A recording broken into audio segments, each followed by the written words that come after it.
దయచేసి నన్ను తిట్టుకోకూడదు. నేను చెప్తా ఉన్నాను. ఎందుకంటే ఇది అర్థం చేసుకోవాలి నేను చెప్పే విషయాన్ని. ఈరోజు ఒక దేశం తగలబడింది కాబట్టి చెప్తా ఉన్నాను నేను. ఒక దేశమే తగలబడింది ఈరోజు. రేపు భవిష్యత్తులో మన దేశానికి ఇలాంటి ప్రమాదమే వస్తే అప్పుడు మాట్లాడతాం కదా అందరం దీని గురించి. కాబట్టి నేను ముందే మాట్లాడుతున్నా. ఇప్పటికైనా మించిపోయింది లేదు. ఇప్పటికీ పలు వీడియోలు మనకి ఇప్పుడు కరోనాలో చూసాం. కరోనాలో ఎంత టెంప్ట్ అయిపోయింది దేశం అంతా కూడా. ఒకసారి చూడండి, కరోనాలో ఒక అబద్ధాన్ని తీసుకొచ్చి మన నెత్తి మీద మూట పెడితే చచ్చిపోయామన్నమాట ఆ వీడియోలు చూడలేక. అసలు తుమ్మితే కరోనా, దగ్గితే కరోనా, వాడు ఎవడన్నా వచ్చి మన ముందు ముక్కు జీదితే కరోనా. కర్మ గాలి వాడు ఉమ్మిసిందంటే వాడికైతే నోటు ఉమ్మిపోయి ఉమ్మిస్తే కూడా అయిపోయింది కరోనా. ఊరంతా సందులో స్ప్రెడ్ అయిపోయింది, ఊరంతా స్ప్రెడ్ అయిపోయింది, మొత్తం మనుషులు చచ్చిపోతారు అన్నంత ఇదైపోయింది. ముట్టుకోవాలంటే ప్రమాదం, అసలు మనిషికి సాయపడాలంటే ప్రమాదం, మనిషిని ఇంటి పక్కోడి సాయం తీసుకోవాలన్నా ప్రమాదం, ఒక పన్నుని ముట్టుకోవాలన్నా ప్రమాదమే, అది ముట్టుకోవాలన్నా ప్రమాదమే. అట్లా స్ప్రేలు కొట్టుకొని మన జీవితం ఎట్టుపోయిందో తెలియదు. ఓ సాగుని చూడలేదు, ఓ మనిషి బతుకుంటే చూడలేము.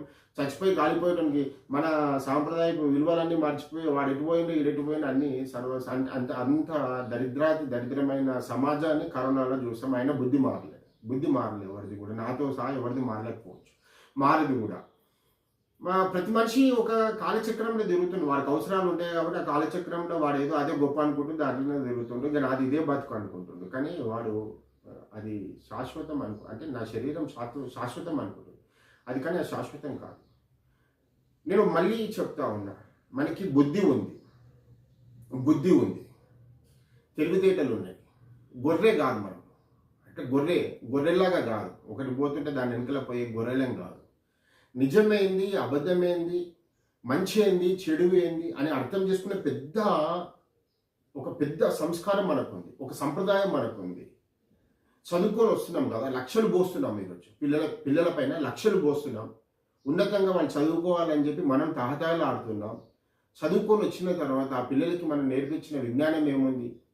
ఆ విజ్ఞానం ఎటుపోతుంది? సంస్కారం ఎటుపోతుంది? సాంప్రదాయం ఎటుపోతుంది? నడవడికి ఎటుపోతుంది?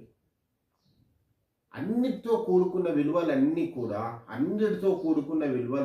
కూడా ఇంత పెట్టి చాటడంత పెట్టి చదువు నేర్చుకొని వస్తే ఒక చిన్న దాంతో నాశనం అయిపోయింది.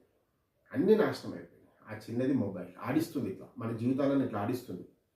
నీ జీవితం నీ చేతిలో ఉందనుకుంటున్నావు కానీ నీ జీవితం నీ చేతిలో లేదు. 100% నీ జీవితం మొబైల్లోనే ఉంది. ఇప్పుడు ఆ మొబైల్ ఎట్లా చెప్తే అట్లా ఆడాలి. కన్నతల్లి మన తల్లి నవమాసాలు మోసి కన్నదేమో కానీ 9 నెలలు కన్నతల్లి కంటే నీ 100 ఏళ్ళ జీవితానికి ఇప్పుడు మొబైల్, నీ 100 ఏళ్ళ మొత్తము నీ